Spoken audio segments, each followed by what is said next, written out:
Good afternoon, everyone. I hope everyone's having a great day so far. So we're going to give everybody just a minute or so and we'll get started here. Oops.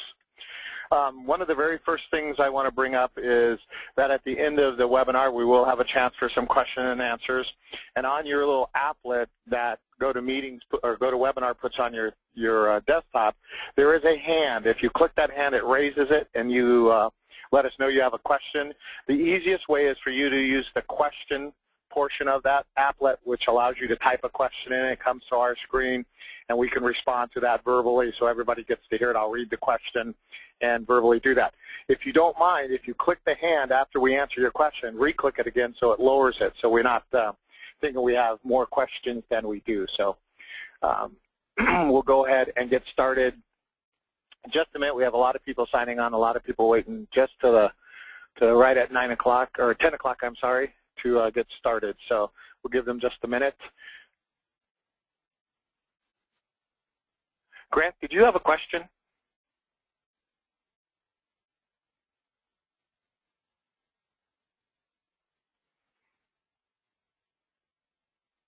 Okay. Well, we'll go ahead and get started here. I like to try to keep this on time. I know your time is valuable. I know how busy it is to give out some time during the day to do this. Just remember that all of you that have paid for this webinar, we will be producing a CD of it that has both the audio and the visual, as well as any questions at the end of it. And we'll be getting that out to the mail to you first part of the week, so you can look at this and review this at your leisure in the future. So, as always, if there's any questions that don't get answered during the webinar, you're more than welcome to give me a call after the webinar, and we'll continue trying to make sure you get your questions answered in a timely manner. So without any further ado, we'll go ahead and get started. What we wanted to talk about today is advertising and marketing 2010. And last year we did an advertising class, and we talked very heavily about traditional and non-traditional marketing. And this year what I wanted to talk about was more of what I call the non-traditional, some of the things that we haven't always used in the past that may actually be kind of new and scary to us because we don't do it all the time. We are going to cover some of the very basic advertising needs, some things that we need to do every year, but we're going to talk a lot about more of the non-traditional networking and advertising. So let's go ahead and get started. One of the things I wanted to point out to you is the advertising title there, Get Up, Get Out, and Get Busy. This is a very strange time in our lives and the economy and the things going on in the world. And I'm here to tell you that if you want to be successful in the next couple of years, you're going to need to get out from behind your desk and get out and do the things that you need to do. One of the things that I brought up last year was there's two types of shop owners right now. There's the shop owner who's sitting behind their desk waiting for people to come to them, waiting for people to bring work to them. And unfortunately, they're the people that are not going to be busy and possibly go out of business. And then there's a group of shop owners that are getting up and they're getting out. They're doing things that in the past have made them very uncomfortable as far as getting out and getting to meet people. But they're the people that are busy now, that have some growth, that are maintaining their customer base. So it is very important that you get up, get out, and to get busy in this coming year. The must-dos of advertising and marketing, and these are tried and true, have to do it all the time. You're never going to stop doing these things. However, most of us don't do them as well as we should. One of the first things I'm going to tell you need to have is a budget for advertising. A lot of times advertising is kind of a hit and miss thing. We just kind of throw some money at it. We do what I call panic marketing. We get slow. We throw some money out. We send out 4,000 flyers and nothing happens. Well, that's because it wasn't planned for and budgeted. People ask me all the time, how much should I be spending on advertising? And my rule of thumb is as much as you possibly can. But in reality, if you are in a mature business and you have a stable customer count and you're just looking to maintain your customers, which means you're just replacing the customers who have died or moved away or you've made angry, you're probably going to spend between 5 and 7% of your gross sales on marketing. Now, most of you are not in that state of being a mature business just trying to maintain a customer base. Most of us are out there trying to grow our customer base. If we're going to have an advertising budget to grow our customer base, to bring us more customers in, we're probably going to be somewhere between 10 and 15% of our gross sales as a marketing budget. Now, I know that seems like a lot, but most of us have never, ever spent enough money on marketing. Most of us don't have a program of marketing that we're going to talk about in just a minute. It's really important to budget for this. It's really important that when things get tight, that this is not a cuttable expense. Everybody needs to market, whether you're busy or slow, the times are good or bad. And in fact, most large corporations, some of them are your competitors, who have multi-million-dollar budgets. When it gets slow, they actually market more. And that we do exactly the opposite. We cut marketing, which means we lose market share to the guy with the $300 million marketing budget over the year. You know, I call them the millionaire marketers, and I call us the dollar-air marketers. You know, we spend a few $1,000s. They're spending a few million. So we need to be consistently out there, and a budget will help us maintain our cash flow so we can do that. You need to have a minimum of a one-year plan. Now, on the CD, when I send it to you, I will actually give you an Excel spreadsheet that is a one-year marketing calendar. It'll have some spots for you to put your stuff down. When I say a plan, I mean you got to know when it's going to be produced, when it's going to go to the printer, when it's going to be written, and you need to do this for the whole year. And unfortunately, you're going to need to do it for 3 different marketing plans. You can put them all on the same calendar, but there's definitely 3 plans. So I'm going to give you a sample plan in Excel. If you don't have Excel, you can download a tool that will allow you to use the Excel spreadsheet. It's called OpenOffice, and it's available at openoffice.org. You'll be able to open and manipulate the spreadsheet. I want this plan in writing. I don't want you thinking about it. In fact, I asked my clients last year in October to start their marketing plan for 2010. About September, October of this year, you need to start your marketing plan for 2011. That means by December, I want you to have a plan in place, everything ready to go, so you don't have to worry about it in January. You need to have 3 different marketing plans, like I said. You need to have one to attract new customers. Every year, we have customers that die, move away, or we made angry out of some sort of indifference at the service counter or the way we repaired their car. You have to be growing your customer base. I've seen numbers as high as 30% of your customer base will leave you every year. So that means if you have 1,000 customers, you're going to lose 300 clients. How many people do you need to bring into your store to expose yourself to keep 300 of them as clients? 3,000, 4,000, 5,000, it can be a very daunting task. That's why it's important for us to have a plan to acquire new customers. Several different ways of doing it. We're going to talk about some of them. The old traditional ways would be direct mail or direct marketing, postcards, letters, those kind of things. Still very viable, but there's other ways to attract new customers, kind of the non-traditional. We're going to talk about those today. You need to have a marketing plan to your existing customers, and this would be at least a once-a-quarter touch, if you will, a marketing touch, to let them know you're out there, that you're still available, that you're still a viable business. Something like a newsletter or a seasonal flyer or letter about something that's going on, some kind of specials you may be having, just to keep yourself in front of them. Remember that in a typical day, an average person gets about 6,000 advertising messages. I call that static. It's just noise out there. It's the billboards, it's the TV commercials, it's the radio commercials, it's the printed stuff you get in the mail. And you need to stand out from around these 6,000 messages, because if you're not telling your customers you're still around, somebody else is trying to take them. And then, of course, we should have a marketing plan that handles our thank you cards, our thank you phone calls, our maintenance reminders, our recommended services, our oil change intervals. That's part of our marketing program. Most of you are probably doing something along those lines, although there are some new and different ways to touch your customers for thank yous, maintenances, and recommendations, one of which being email and one of which being text message. We'll talk a little bit more about that in a little bit. So these are our 3 marketing plans we need to do every year in writing, planned out for the entire year. You must track everything. You need to not ask, how did you hear about us, but actually ask, where did they find our name at? A very typical scenario is we're getting a lot of people say, oh, I Googled you. But what happened was their next door neighbor or their cubicle mate actually told them about you, but didn't remember your phone number. They hop on the internet, they Googled your shop name and got your phone number. When you ask, how did you hear about us, or where did you get our number, they say Google. It wasn't really Google, it was a referral. So make sure you ask specific questions and have a way of tracking any kind of special that you do. Some guys put stuff on different colored paper and just ask them what color was the paper the advertisement was on. That's one way of tracking it. But we have to track it so we know whether our marketing dollars is being spent properly or not. We need to be very consistent at this.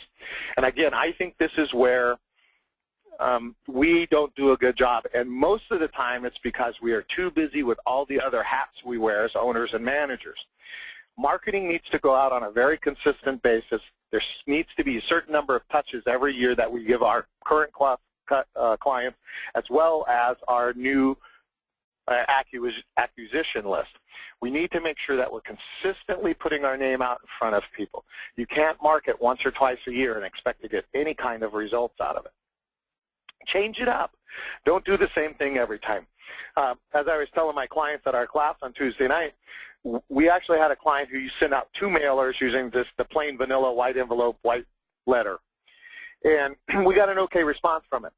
But the next letter we sent out, we put it in a purple envelope on a purple piece of paper, and our response went up about double. The reason was it was different than all the other stuff they got in the mail. So it doesn't matter whether it's a mail piece, if it's a radio piece, if it's a TV piece, if it's a billboard. Change it up. Make it appear differently. I also shared with them, we used to have a flyer we put on our countertop in a little flyer holder, and it was basically, when should I service my car? A very common question we got from a lot of clients. So we wrote this flyer, or we put it on the counter. Every month we changed the color the paper was on. It was identical flyer, but every month it was a different color. And we had those things fly off the counter. We kept getting our name out in front of people, getting our information out of people, because even if they were in 2 months ago, they thought it was a different flyer. They picked it up. They took it home with them. Vast majority of those people will hang on to that for a while because they chose to pick it up. So change your marketing up, make it look different. If you mail postcards, mail big ones and mail little ones. If you mail letters, mail a letter and mail a postcard. If you look at your website, change that up. Make sure there's new content on it. Make sure it looks professional, but change the content so people have a reason to go back. We want your website to be a destination where they can go and learn things and get information. And if it stays the same, that's not going to be the case. So change all your marketing up on a regular basis. And by all means, think outside the box. Marketing gets stale after a while. If you're not sending something to catch their eye, consider sending out a bright pink envelope, an odd size envelope. I was telling the folks at class the other night that about 15 years ago, I got a piece of mail from Southwest Airlines, and they were looking for freight customers. It was a flat envelope, and when I pulled the insert out, a crate popped up. Looked like a wooden crate, three-dimensional. It popped up, and it came out of this little flat package. And I took about a half an hour figuring out how that stupid box worked. Now, here's the thing. The marketing was great because it was interesting, and I still have that piece of marketing. I've kept it. Problem is, it went to the wrong person. I don't ship freight. So if you're going to make unique marketing, make sure it goes to the right people. Make sure it goes to the people that need your services. But think outside the box. One of the things that I try to do is I look at everybody's marketing. It doesn't matter who it is. I open all my junk mail. I open everything because the thing I'm looking at is how can I apply that to my business? How can I apply that to my client's business? You might be able to take an idea and adapt it to something you do to make your marketing stand out. Same thing with web pages and TV ads and radio ads. I'm trying to find something that's different that I can borrow, adapt, and make mine. Mix your media up. Don't just direct mail. Don't just use the internet. Mix your media up. You should have several different forms of your marketing active at any given time. You might have a TV ad. You might have a billboard. You might do some direct mail. You might have an email campaign. You might have your website doing something. You might be social marketing, those kind of things. But mix your media up. Don't get stagnant. Don't let it stay the same. And by all means, never decrease your marketing budget. Usually what happens, like I said, the first thing we get a little tight on money, we lose our marketing budget. We should actually be looking how to enforce that.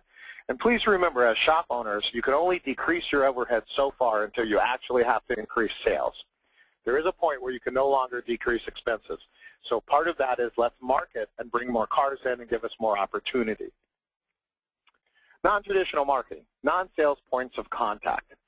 This is something that a lot of my clients are doing and started doing last year, and it's worked very well for them. And basically what it is, it's a reason to contact a customer and let them know we're out here, provide value for what we do, but there's no selling involved. Very typically, when somebody gets a piece of marketing, it's always attached with a cost. Bring your car in, do this, move, buy this. And what we want to do is get out of the idea that every time they get something from us, they look at it and go, oh, they need more money. What we want to do is give them something to look forward to, information, if you will, that'll help them make better decisions about their cars. It helps to foster relationships. If you give me something that helps me make better decisions or increases the fuel economy on my car or makes my car last longer, protects my investment, makes me a better consumer, I'm interested in that. And if I don't know what's in that envelope or that email you sent me or on your web page, if it's only a sales approach, pretty soon I'm throwing it away. But if you continually give me a reason to look at your marketing because some of it's going to be non-sales, I'm going to actually open more of your mail. It's a feel-good contact also. How can I make the customer feel good about the relationship we've developed? Now, let's face it, nobody likes to spend money with automotive repair. We're not exactly the favorite guys to spend their money on. However, if you can give them a reason to say, man, those people care about me, they think about me, they're helping me, they will spend more money with you easier. So I want you to find a way of contacting them in what I call the feel-good contact. Name some reasons why we should be contacting them. And here's just a few.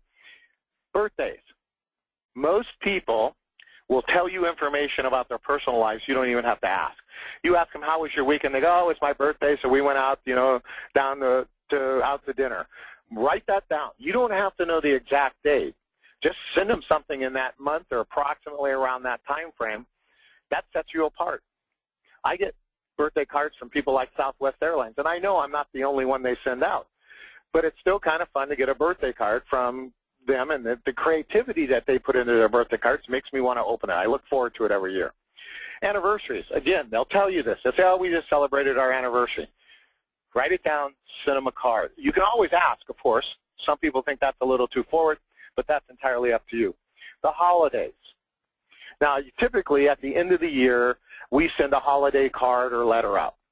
Find other holidays to market to your customers.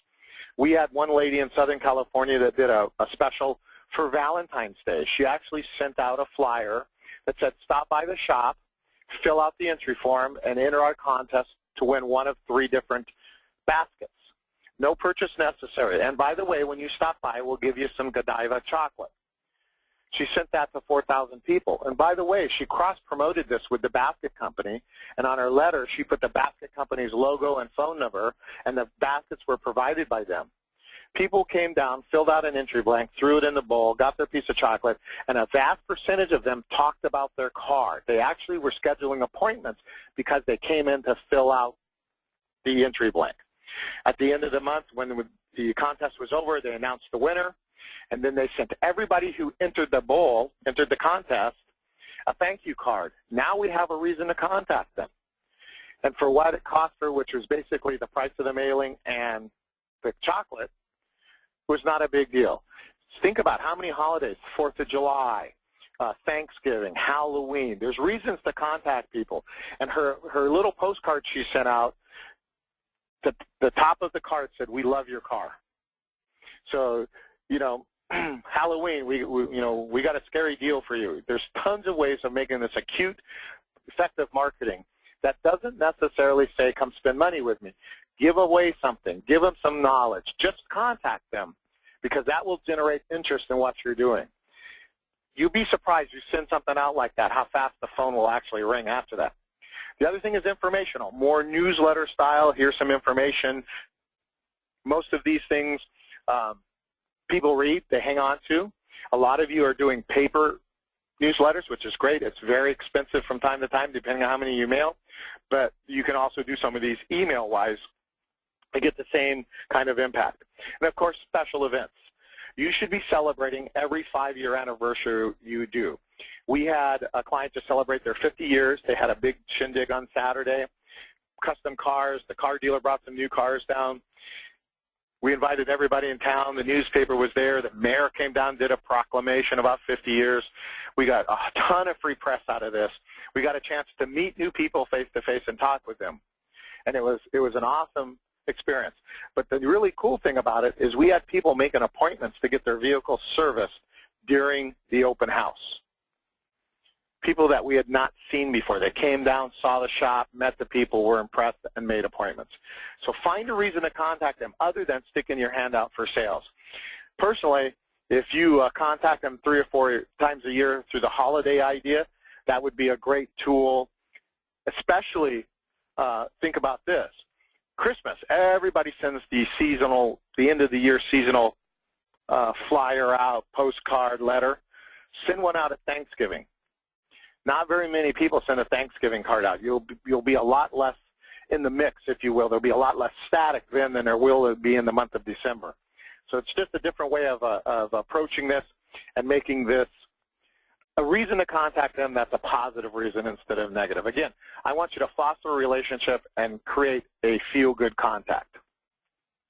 Social media, Facebook, LinkedIn, MySpace, Twitter, YouTube.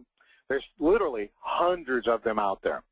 And I know a lot of you are probably on one of those, but we need to look at this a little differently than just for our personal lives. LinkedIn now is more a professional social networking site, whereas things such as Facebook and Twitter, those are more used for personal stuff. But you can use them as promotion for business. I saw a recent survey that shows that about 80% of all business professionals use social networking for some kind of business contacts. So we need to start thinking about how can we get our name out there.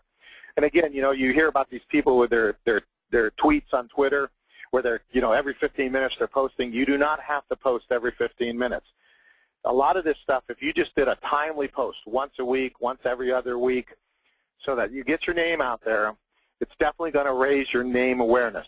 You're going to contact people that may not be your customers, obviously, because it's basically worldwide. But the bottom line is your name's going to be out there with more people. Same thing with YouTube.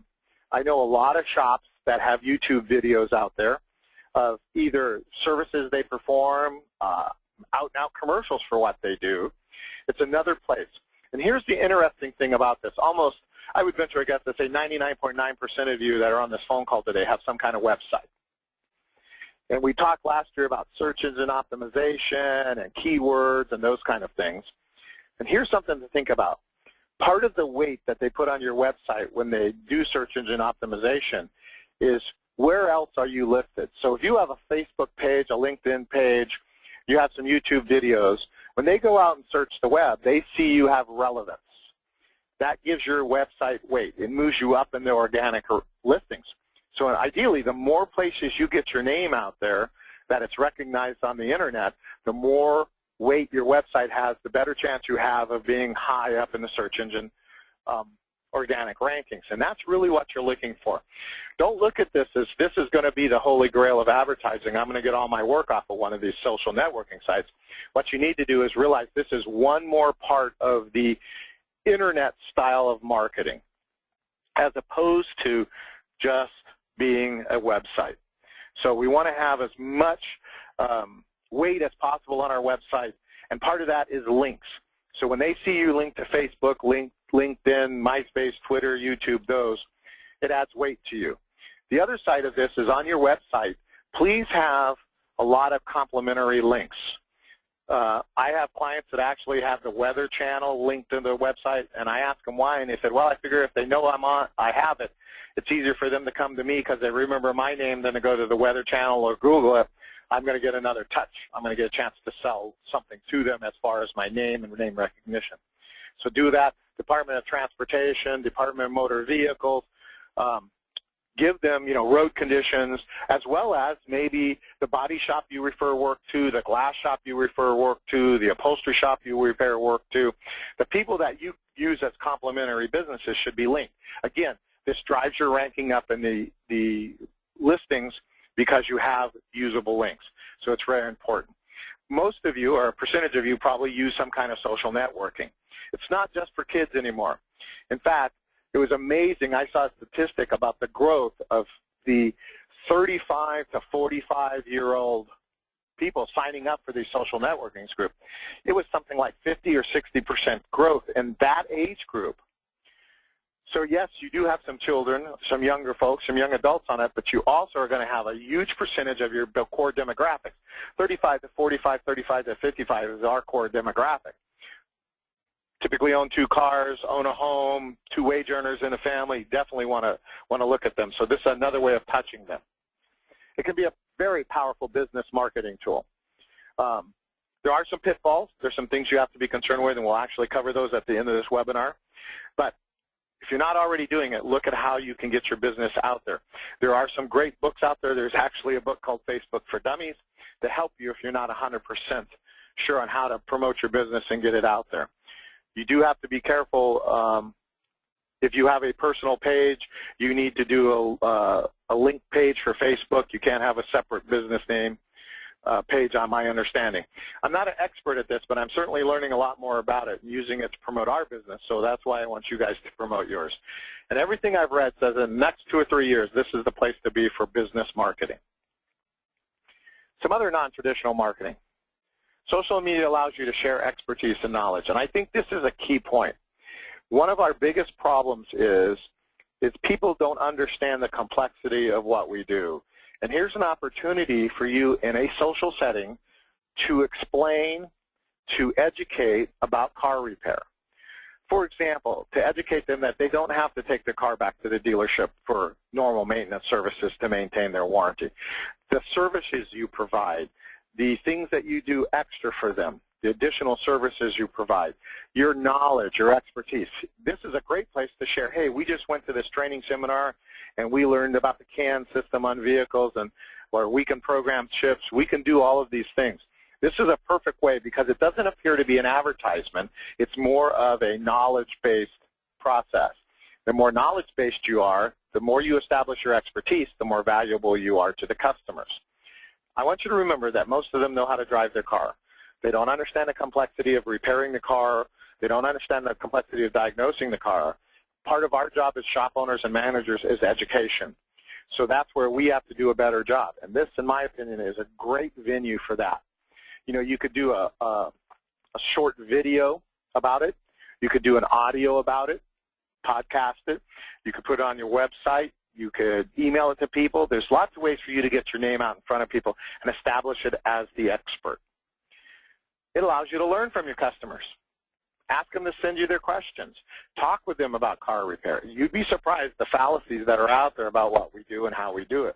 So here's an opportunity for you to enter into dialogue with customers, some of which you may not actually have as customers yet, but now you can show them what you know and how you know about these things so that they'll do a better job of picking a shop that's comparable to the needs that they have.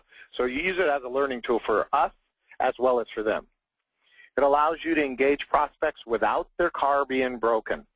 One of the things that I found, my best marketing tool was to do some of the things we're going to talk about in the people side of this, but invite people down to the shop for a tour without their car. Bring them in before the car is broken so they have an opportunity to be in a non-stressful environment with you. Remember, when their car is broken, they probably are stressed out. They're late for work. They got kids' problems to get them to school, pick them up, those kind of things. Get them in and try to get them in when they're not stressed out and show them what you do. Show them the equipment. Introduce them to everybody. So when their car does break, they're familiar with you. It lowers their stress load. They know what you are. They know who you are. They know where you're at. It just lowers the stress load a bit. Develop relationships. This is the key in the next 2 or 3 years, I feel. It's no longer about fixing cars. It is definitely about developing a relationship with the customer. And this is where, if you can find reasons to touch them outside of give me money, it will help you develop these relationships. We've talked a long time. We've talked in some of the sales classes about relationship selling. That's where you know about them, their car, their family, So when they walk through the door, it's not a business transaction. It's like you're talking to a friend. Hey, George, how's it going? Good. How's your daughter doing in school? How's your kids doing in baseball? How's the wrestling team doing? The more you know about them, the more you make it personal, the more they are comfortable with you. And, of course, that absolutely builds trust. And that's our biggest thing. So use these social medias to help you build and develop relationships. For example, a lot of you sponsor sports teams. Use your social networking site to post what's going on with your sports teams you sponsor. Did they win? Did they lose? Do they have something going on? Are they doing a car wash? Whether it's be Little League, Girl Scouts, Boy Scouts, Boys and Girls Club, use that as a way of putting your name out there to help them, that's the community, help the community see that you're doing things. And again, the more stuff you post, the more stuff you get out there with your name on it, the better chance you have of finding those customers who are looking for somebody. Develop the personality for your business. What I mean by that is you have to explain to people what I call the philosophy of auto repair. Everybody on this phone call today wants their customers taken care of a certain way, and it's always going to be a little bit different than the guy sitting next to you. So you need to tell them your philosophy of auto repair, the personality of the shop, in a social way so that they understand you're different. This is the key to this today, is to be a little bit different than everybody else. Offer something that nobody else does. Do something for your customers nobody else does.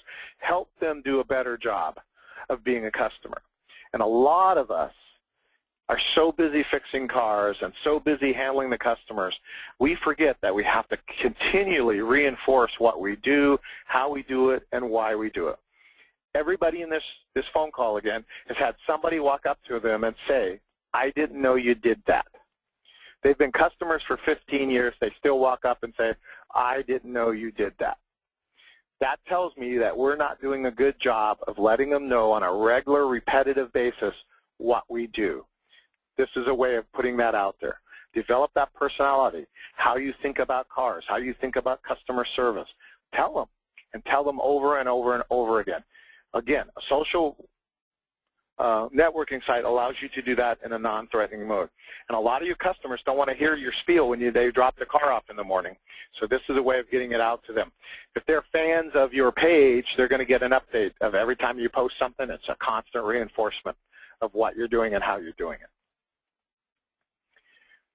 This right here, P2P, people to people, is probably the most important marketing you can do in the coming years. We started preaching this to our client base last year, and some of them pretty much dislike going out and meeting people, but they realized that maybe they needed to do it. We have one gentleman who actually belongs to 6 different groups, B&I, LaTip type groups, referral groups, so that he's out almost every day of the week promoting his business face-to-face with people. Referral groups is a very good way because everybody in that referral group is interested in helping you succeed. So the B&Is, the LaTips, those kind of groups, absolutely you should belong to them, and maybe even multiple ones. We have one shop that the owner goes to one referral group and the service manager goes to the other. So they're out there giving themselves a chance to meet people and pass out business cards and make it happen for them. So referral groups is one way. Speaking engagements, and this always gets people rolling their eyes going, hey, I don't want to be a public speaker. Well, you don't have to. What you need to do is have a 15 to 30-minute speech, if you will, presentation about car repair, maintaining your car, protecting your investment, and make yourself available to all the service groups in the area because they're constantly looking for somebody to speak to. In Tuesday night's class, we had a gentleman say he bit the bullet and did this for one of the service groups in his town. The next day, he received appointments from people that attended that class, that little social meeting. So you don't have to be a public speaker. You just need to write it. You need to practice it 4, 5, 6, 12 times before you go, and just give your speech. They're not judging you on your speech or your delivery in most cases. They're judging you on the content. So get a good thing together. I'm telling you, that you will get the best results about putting yourself in front of groups of people and just simply helping them learn about their car.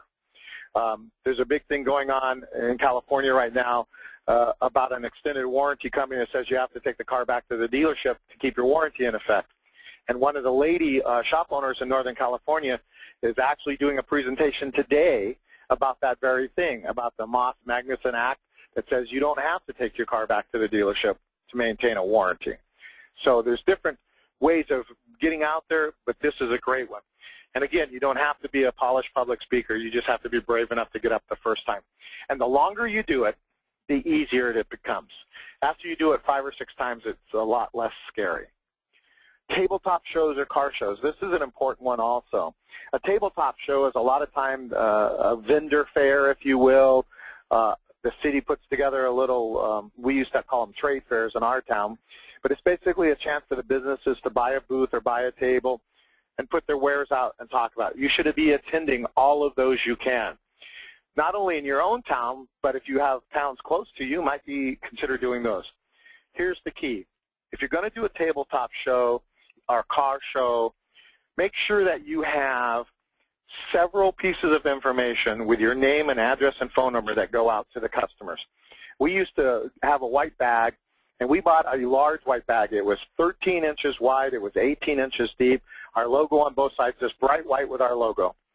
And I wanted the bigger bag because they go to these shows and they've been to other vendors and they have little bags. A customer walks up to you. I used to open the bag up and say, here, put all that stuff in this bag. You can carry just one bag. And what happened was it effectively made my bag the most visible bag in the show. There is something satisfactorily about having 35, 40 people carrying your bag around your logo throughout this whole show. In that bag was always a business card, 4 or 5 different pieces of information about car repair, when should you service your brakes, why brakes are important. There's lots of information that you can put into them. That way when they go home, they have an opportunity to read it. And the reason you put 4 or 5 pieces in there, they're not going to read them all. Hopefully one of those will catch their interest and they'll read that. That's the key. The other thing we did at all the tabletop shows, the car care fairs, we gave out refrigerator magnets, and it was silly. It's just a silly refrigerator magnet. We changed the color of the magnet every year. We actually had people coming up to us asking us to complete their set. They wanted every year that we did it a color. So it's kind of interesting. I figure if they want the set, they must be on the refrigerator, which means they have 6 or 7 of my magnets on the refrigerator with my name and phone number staring at them. That's a good thing. Again, not expensive to do. Now, one of the things about tabletop shows or any trade show style show, don't put your table at the end of the booth and stand behind it. Put your table back in the booth, stand in front of it, and talk to everybody that walks by. Just simply say, good afternoon, good morning, are you enjoying the show? What a beautiful day it is. Get them to slow down long enough, and then ask them the question. Do you have a minute? Can I tell you a little bit about what we do? Do you have any questions about your car? Can I answer any of your questions about car care for you? You'll find that people, once you engage them with a simple question of how are you today, will stop, make eye contact, you have a chance to talk with them, pass out your information. And one of the things I'll stress to you is take your appointment book with you. Don't be afraid to ask for appointments at these shows. Car shows, it's the same way. A lot of people go to car shows are not custom car owners or enthusiasts. And what I recommend you do is find somebody that's already a customer that maybe has a car to display and ask to sponsor them in the car show. Pay the entry fee for them and put yourself a small sign, some business cards out there, and maybe some information on or about their car so people come by, they know who you are and what you're doing. We have actually used that to find employees. We search for employees at car shows that way. But it's a great way of getting your name out there. You don't have to do the custom car work, but what you do have to do is let them know you do all the other things. You'd be surprised at how many people go there that are looking for a good shop. Youth groups, Girl Scouts and Boy Scouts. Kind of a little-known fact is both the Girl Scouts and the Boy Scouts have merit badges for car maintenance. Very few of them ever get it. So why don't you contact your local council of the Boy Scouts or Girl Scouts and offer to do it. If you go on the web, the Boy Scout website and the Girl Scout website actually have the criteria needed to get a merit badge. It is not difficult. And again, you bring them in, you do the class, you send every one of those guys home with information about your business. Again, the plastic bags with 4 or 5 pieces of information in it. They go home, they show it to their parents. Generates calls. Guarantee you it will generate some calls. And if you have the opportunity, one of the things we did was we brought our race car down and we took a regular picture of every kid in the car. We put them in the car, took a picture of them. But we didn't make it a Polaroid. We actually gave them a card that said, your picture will be ready on this date. We had the pictures printed, put them in some inexpensive frames. And the reason I told them to come back down is they probably will bring their parents to pick up the picture. Now you get a chance to meet all the parents of the kids, or a vast majority of them, and now you can offer to your facility. These may be people that you would never see other than the fact they want to pick the kid's picture up. And we had about a 95% rate of them picking the picture up. So it's another way of getting it out there. But these youth groups, they need to be supported and need to have this stuff. So use it to your advantage. Again, I have one shop that was doing a Girl Scout program on Saturday and a new driver program on Sunday. And they do at least one of these events every month. And he says it generates work the next week, every time. So don't be afraid to put this stuff on. Of course, car care fairs, April and October are car care months, nationally advertised through the Car Care Council. Either join up with some like-minded shops in the area and do a car care fair, or put one on yourself. Bring some cars down, inspect them, pass out some information. You'd be surprised at how many people will go through there. And you'd be surprised at how many cars need a lot of serious work. So car care fairs is another way. And then the new driver clinics. This is also a great way of establishing expertise. You get these young kids, 15, 16 years old, they have their permits, they maybe have a car, bring them down, show them how to check the oil, the tire pressure, what to touch, what not to touch, pass out some information. Not only do the kids appreciate it in a lot of the cases, but the parents definitely appreciate it. Now in California, the Highway Patrol actually has a new car or a new driver clinic about defensive driving and those kind of things. Talk to the local Highway Patrol, state troopers, and see if they have a program in your area. Maybe you can combine the two. If nothing else, you could bring a police officer in and have them talk about safety or car laws of the road, those kind of things. Builds value, gives you a chance to show your expertise. And if they do it in your facility, now you have a chance to show off your facility. So again, it's all positive, positive, positive. Business to business. Now, most people think when we talk business to business, I'm talking about fleet work, and I'm not. I'm talking about the other businesses in your area that could be referring work to you, or complementary businesses that you could be partnering with. Of course, there's trade groups for everything. Most of you belong to some kind of trade group for automotive repair, Automotive Service Council, AARP, there's all kinds of them, ASC. There's trade organizations for other businesses. Participate in those. I was on a recent trip to Washington, D.C. with my son's school, and I met a guy who designs and builds pools, swimming pools, and also does pool servicing. And we were talking about sales. And it's kind of funny. He goes, man, we really need you to come talk to our association. So here is an opportunity for me to sell my product, my knowledge, to a totally different industry because I simply took the time to talk to this person. And that's what business to business is about. Get out there and let people know you're available. Maybe speak to them about maintaining their fleets. Maybe it's just a matter of they need somebody to help them manage their cars, their personal cars. Again, it's just an excuse to get out there and talk to somebody. So look at the trade groups in your area. Obviously, the Chamber of Commerce is a business-based organization. And I'll be honest with you, the Chamber is a waste of your money if you don't participate. You must go to the meetings. You must go to the Chamber functions. You must pass out your business cards. You must participate. Yeah, there might be another automotive shop in the Chamber, but very few of them attend the meetings.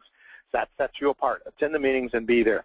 We actually volunteered to restore, to be one of the companies that restored a 32, I believe it was, Chevrolet flatbed truck for the Historical Society in town. We did some engine work on it. Another shop did the brakes. Another shop provided the tires. A body shop did the work on it. They painted it.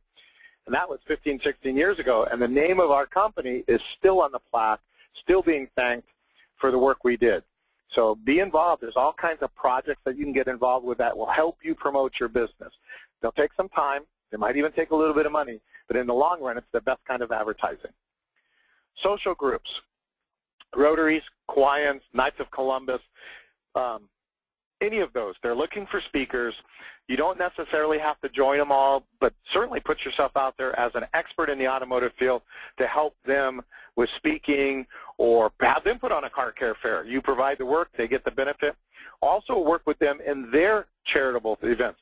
The Lions, for example, collect eyeglasses every year. Put a box in your business and ask people to drop off their old eyeglasses. Food banks need help. Partner with them. You'd be surprised at how much press you can get. We had a shop that over November and Christmas, they gave $1 off for every pound of food that came in. They collected 900 pounds of food in 2 months for the food bank. And when they got ready to present it to the food bank, he simply called a newspaper up and said, look, we got 900 pounds of food we're going to donate to the food bank. Would you like to come down and take some pictures and cover that? Well, of course they did. It was in the paper for a couple different times. It was so successful, he now collects food the entire year at $1 off per pound. One lady donated 72 pounds of food. Okay? Again, acquiring a customer through this good press costs you less than that $1 a pound. Or the $1 a pound costs you less than acquiring a new customer. So use these social groups and these company or community events to promote your business. Partner with local businesses. We had a client that there's a deli a couple doors down from him. He went in and bought all the tray liners for him. The tray liner now has his logo. So every person that goes in this deli that stays gets a tray with his logo on it. And all he did was bought the logos. He also partnered with another guy where he gave flowers away for the florist, and the florist put his business card on every bouquet he sold.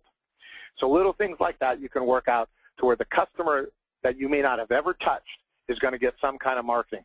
We talked about in class Tuesday night, one of the guys bought the heat sleeves that go on the coffee cups at the local coffee shop. He bought all the sleeves for them, his logo's on it. So again, it's just think outside the box, think differently about things, try to find how you can market a little differently. The cross promotions with other business.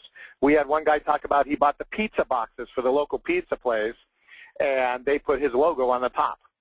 Again, you can't buy that kind of advertising in most cases for the cost of some pizza boxes. Loyalty, rewards, and referral programs. Best kind of marketing you can do is have a customer who likes you refer somebody to you. You need to develop a program to reward them. The other thing that I think is a new and upcoming thing is rewarding your customers for doing business with you. A lot of you will give them 10% off or $25 off. Why don't you give them a rebate for every dollar they spend in the store? So a guy comes in, he spends $100, you give him 2% back. He can use it for future work. It's not money back, it's credit for future work. Ties them to your business, and I'll guarantee you most of you have some kind of loyalty rewards card in your purse or in your wallet right now, or if you're like me, your wife has them. Dozens of them in her purse, and almost any time we go someplace, she's got a rewards card or a loyalty card or some kind of rebate available for that store. So this is a valuable way of tying them to your business. Reward them for spending with you.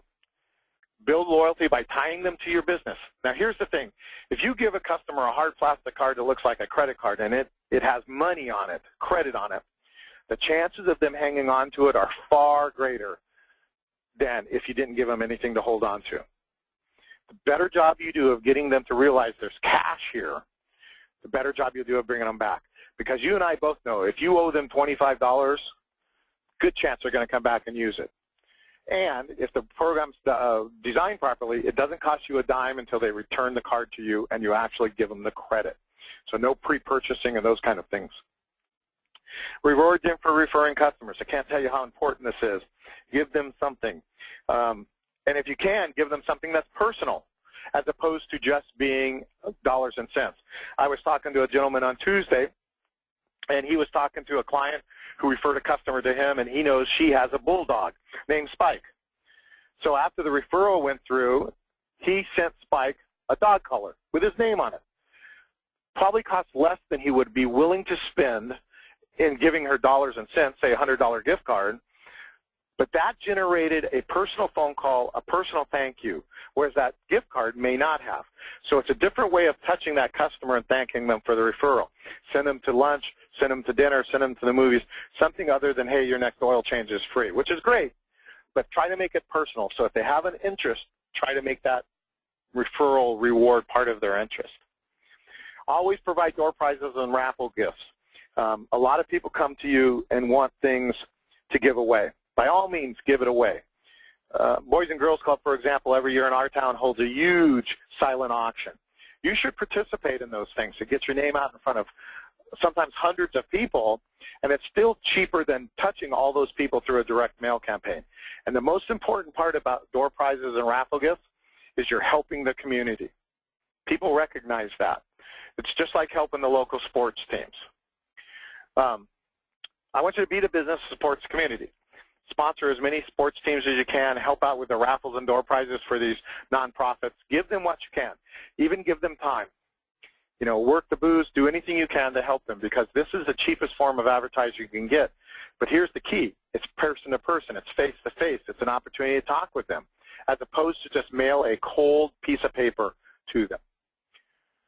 Texting. This is also a new upcoming big thing. A lot of instant messaging programs allow you to text people. A lot of people really want to be texted instead of called. In fact, I prefer that now when I'm in the middle of a workday. If somebody texts me and says, hey, Malin, call me when you can, I don't have to answer a voicemail. I don't have to read an email. I can glance at my phone, see the text message, and then I can act appropriately based on what I'm doing at the time. Use it for updates and contact when the car's in the shop. Ask your customers, would you like me to contact you by text when I'm ready to talk to you about what your car needs? They might say yes. They're going to be in a meeting. They're playing golf. A text is a little less intrusive. So ask them. Ship the car when the car's ready to ship. Text them and tell them the car's ready. Again, a lot of times we play phone tag, and this way we contact them, let them call us right back. It works much better. Service reminders and recommended work. This is a big thing. We have a lot of clients using a company called DemandForce, and it allows your customers to opt in on how they want to get their service reminders and recommendations.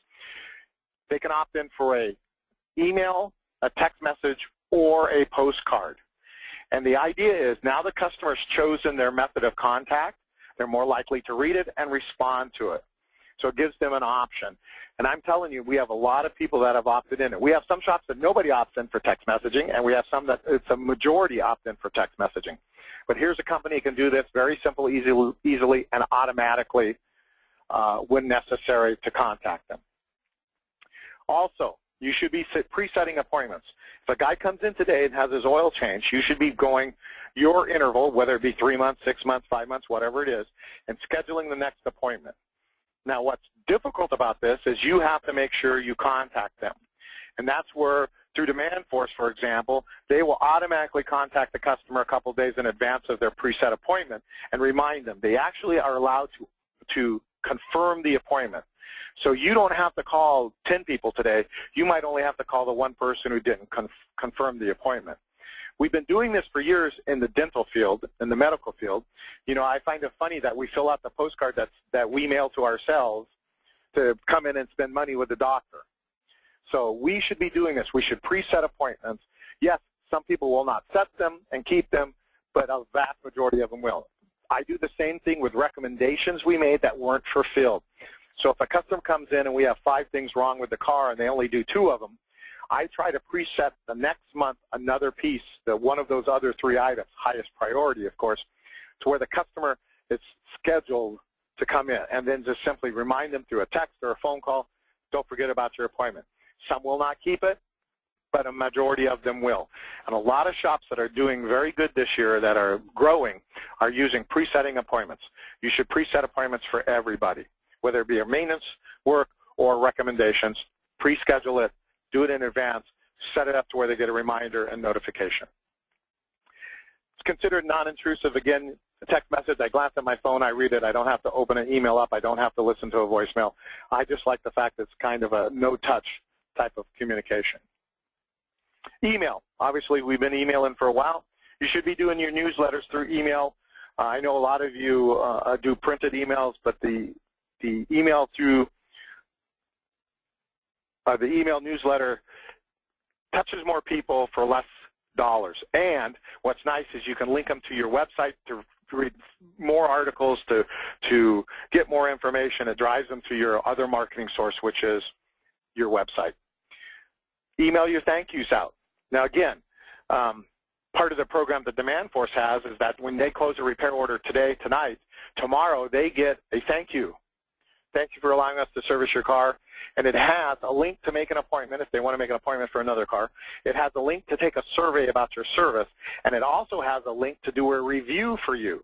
Now, the key to this review is it helps you become or have more weight because it goes on to your website's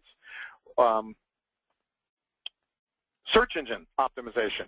The more website reviews you have, the better off you are. For example, if somebody was to Google auto repair in your hometown and they brought up the organic links, and here's a guy who has 3 reviews, here's a guy who has 2 reviews, here's a guy who has 172 reviews, the guy with the most reviews is probably going to be looked at.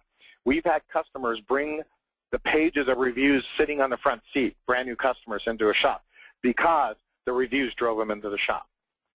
Recommendations, mail your recommendations, oil change, service work, those kind of things. It's low cost, costs virtually nothing to do. It's quick to produce and send. I use a company called Constant Contact. If I want to send a marketing piece out, it takes me about an hour to design the piece. It takes me about 2 seconds to email it. I emailed 1,300 emails out today. I'm going to get some phone calls tomorrow. Almost guaranteed. So if you're having a slow day today, you do an email this afternoon, you'll get some work in tomorrow. It seems to be a very common theme. And it's very inexpensive. Constant Contact, for example, is up to 2,500 email addresses. It's $15 or $20 a month. It's very, very inexpensive. But that's great for just basic email marketing. There's other companies that do it also. Relationship marketing. This is also the key to that relationship building. Surveys and reviews to the customers. We talked a little bit about that. Making it more than a shop to a customer. I want you guys to be the go-to person for auto repair for these people. I want you to be their people, which means anytime it has to do with their car, they're going to call you. Even if it's not something you do, you provide referrals for them so that they only call you. They only go to you. That's your goal here in this marketing. Get them to call you for everything. Yes, it'll take some time, but there's going to be a lot more things that you cover and you do than you don't do. So you want to be the shop to go to. Helps build trust. Relationship marketing builds trust by giving them information in a non-threatening manner, by opening dialogue with them, by training them, by educating them. It helps build trust. People want to trust the person who's taking their money, and this helps do it. It's going to be different from a sales relationship. You are eventually going to have to sell them something and ask them for money. But the sales are easier if you've already developed a relationship. You know the customers come in and toss the keys to you and say, fix it. Relationship-based. The customer comes in who's hesitant to ask you a lot of questions, probably haven't developed a relationship with them, and that's what this marketing is designed to do, develop a relationship with the customer.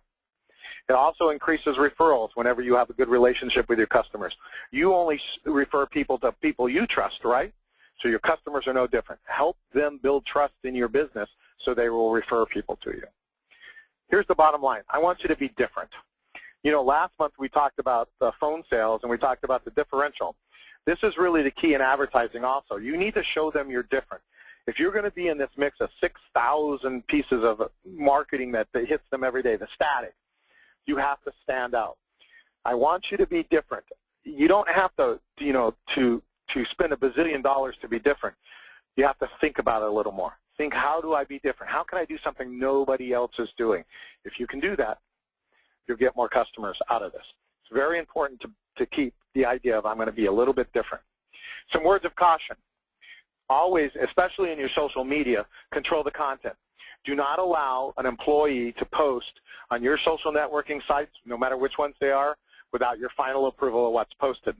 What they think is funny, none of your customers may think is funny. Remember, this is a professional business, and we need to post professionally. So you got to make sure you control the content. Keep it social. Don't make it a hammering spot for sales, sales, sales, sales, buy, buy, buy. I got an email from a guy the other day, and he says, hey, you know, go to my social networking site. I want to be your friend. There was nothing on that other than buy this, buy this, buy this, buy this. I don't want that. But if you had information that I might use or think about, I'm going to go back. He'll be my friend. I'll go back and look at his stuff. So make sure it's not just about business. You have to give them information that says, I want to help you make good decisions. Post regularly. Again, the consensus was in our 2 groups this week that we did live class on this, posting once a week or once every other week is pretty sufficient. We have a shop that posts every other week. Every other Monday he spends 2 hours to handle his social networking, answer questions and post stuff. He blogs from time to time. Those are the things that make him keep the social networking fresh, but he only does it once every other week, about an hour at a time. But he's actually got it in his schedule. Own the rights. We had a lady that was talking about how one of her younger employees was doing their Facebook page and stuff, and it was in his name, it was in his email. So when he left the company, she did not have access to it, nor could she redo what he had already done. So make sure it's in the shop's email address or the owner email address. Own the rights to that. Also, make sure you keep up on your domain name for your website, your URL. We've had several people get their domain name expired, somebody else bought it, and now being held hostage. We had one shop that the guy wanted $8,000 to give him back his URL, and it's legal because he let it expire. Buy your URLs for long term, as long as you can afford to buy it for. One of the things that we found out this week from one of my clients is that the search engine robots, or spiders, actually will check and see how long the domain name's registered, and it does give some extra weight to a long-term registration because they figure you're going to be there for a long time. So own the rights to everything.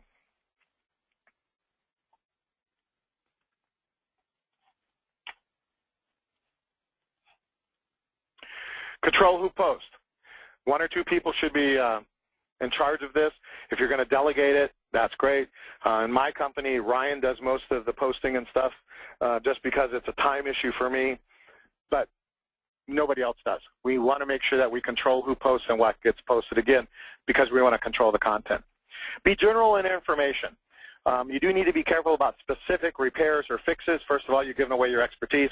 The other thing is, who knows how the liability side of this is going to work. So if you tell somebody to unbolt this and do that, and something happens, how liable are you going to be? So I like to keep it very general, answer questions in general, post things in general. Try not to be too specific just to make sure that you don't create a problem for yourself. Now, I appreciate your time today. That kind of covers our information. We do have some things coming up I wanted to share with you real quickly, and then we'll get to questions. Our next webinar is May 27th. It's going to be a roundtable discussion. We're doing this class live in 2 places in California. We're going to take the content of those 2 live classes and bring it to the webinar, kind of discuss what's going on. If we get a large response from this, we might break it into 2 webinars so we can have some open dialogue. We do have our Service Writer School May 1st and 2nd in Northern California, and May 15th and 16th in Southern California. For those of you out of California, I do offer some consideration for travel expenses. So if you're at least interested in that, shoot me an email or call me, and we'll talk about what it costs and locations and such. So now what I'd like to do is share with you. The top, obviously, is us. That's our contact stuff. So if you have any questions, get a hold of me. If you're interested in a rewards program, a loyalty card, customer loyalty systems, you can give Jennifer a call or shoot her an email. And the relationship marketing side of this, Demandforce, there's their contact information. Make sure you tell them you came from ESI and our webinar, and they'll be more than happy to work with you to show what they do. Their website's listed there. So are there any questions? If you raise your hand or shoot me a question through the typing of the question thing, I'll try to answer it for you. So let's open it up for questions.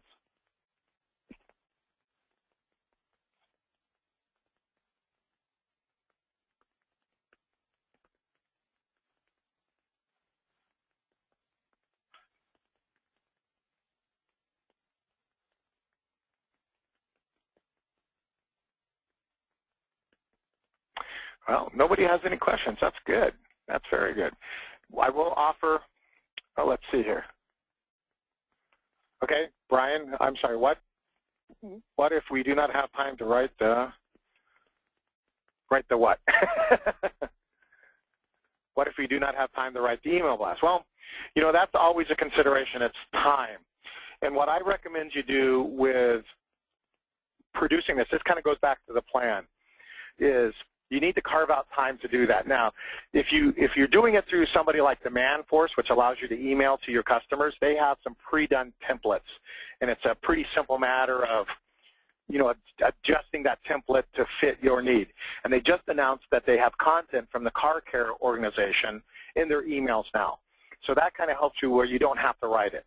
What I do a lot of times is I go to carcare.org. They have great information, the Motorist Assurance Program, AAA. A lot of those sites have content that as long as you credit them for the contents, you don't have to rewrite this stuff. So you can borrow information, trivia questions, those kind of things to build some content into the email. But most of the time, what I recommend you do is carve out a couple of hours to sit down and do them in advance. For example, in Constant Contact, you can do these email blasts. You can schedule them in advance. So most of you received 3 emails for this webinar. One 2 weeks ago, one a week ago, and one today. I did all of those at the same time, just schedule them to be launched at different times. So if you carve out a couple hours a month, you can probably do a month or 2 worth of emails and just schedule them to go out, and that way it's pretty much seamless for you. You don't have to think about it after that. Does that answer your question, Brian?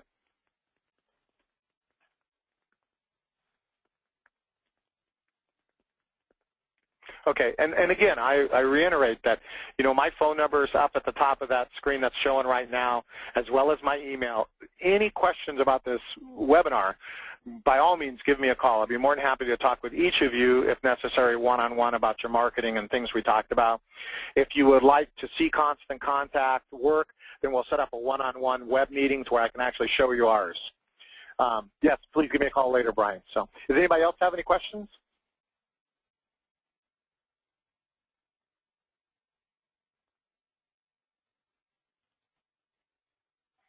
All right, very good. I appreciate you being here today. I will get your CDs out to you next week. I will also include in your CD will be a receipt for your payment of today's webinar, so you'll have that for your tax records. Other than that, I really appreciate you being here. We'll see you next month for our roundtable discussion. Please call me if you have any questions. Shoot me an email. I appreciate it. Now, have a great afternoon. Go out and make some money, all right? Talk to you guys next month. Thank you. Bye.